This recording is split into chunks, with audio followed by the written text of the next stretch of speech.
Hi guys, it's Davey again. Just done another pawn shop purchase of a sovereign. Today I got the a Melbourne 1906. It's been heavily polished, this one. I got a few others out so you could see side by side, but as against a normal sort of sovereign, you can see this one here, it's just been heavily polished up. It's been in jewellery, this one. It has got some uniform edge damage to it, and it's almost like there's been like a clasp around it. I would suspect this one's been in like a pendant. It's not been in a ring, because there would have been a hell of a lot more damage to the surface of the coin, but it's definitely come out of a pendant, I would say, and it has been polished up to a point where it does stand out like a sore thumb. But I paid bullion money for it, so I can't complain. It's a 1906 Melbourne. The detail and the quality of this is pretty good on the reverse.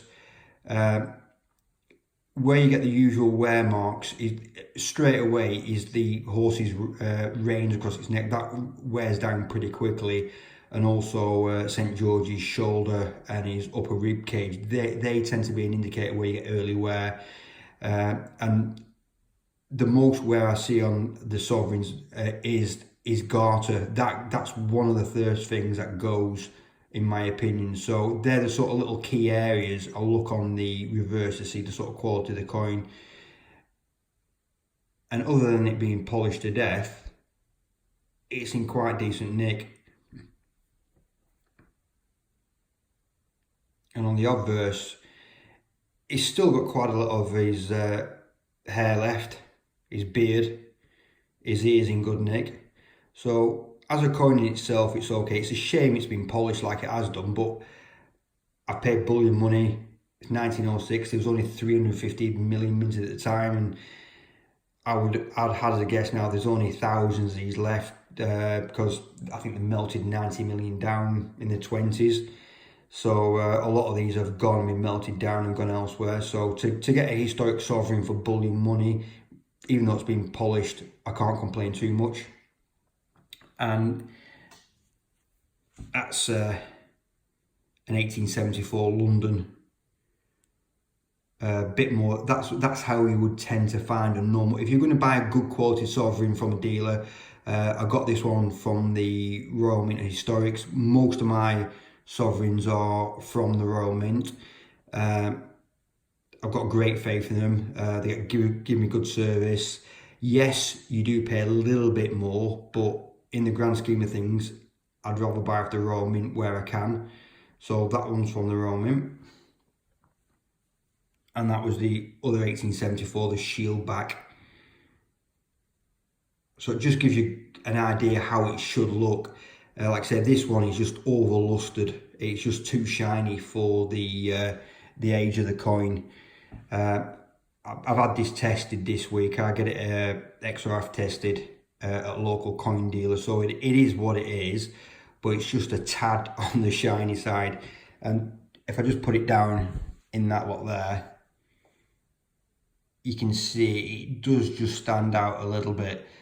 From the last video, I put that in the mix, that 2014 proof that was listed as a bullion coin, and you know, if you could just mix these up a little bit. But if you imagine them being in a display case, you don't really have to look twice to see the proof just stands out like a sore thumb. So when I saw that the other week, I was chuffed to nuts to get that one. I'm not just going to sit here and sing when I'm winning. I've had a disaster this week with a coin. Against my better judgment, I did buy a slabbed NGC Cougarand, and it was fake. So I am going to put that in another video. I've got my money back now, so I'm just going to put that down to a huge steep learning curve, but I think I committed every muppet and amateur failure going. So I'm not just going to sit here and say where I've done well. I'll show you in my next video where I've been a complete muppet and got it wrong.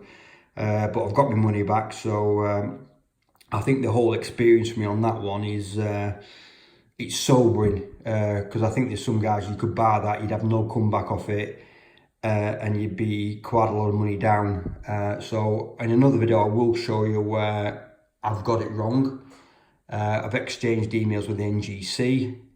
They've been very helpful. I might even include a few of them emails, obviously take the important details out, but I might include them so you can see what's what. But in 2019 it's absolutely terrifying that you can buy a slabbed NGC coin and it'd be absolutely a total fake.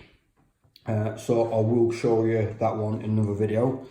But as a whole, that one for a 1906 Melbourne will be low mintage, relatively decent condition.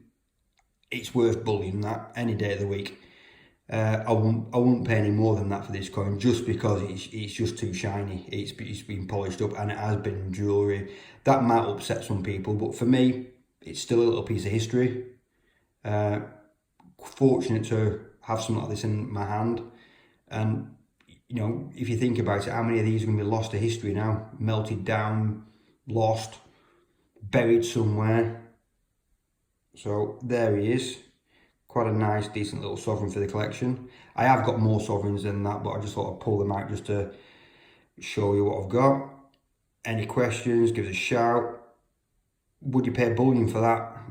I know bullion's quite high at the minute, but I don't think I've gone too wrong in that. And who's to say that it's not going to jump up another 20-30%.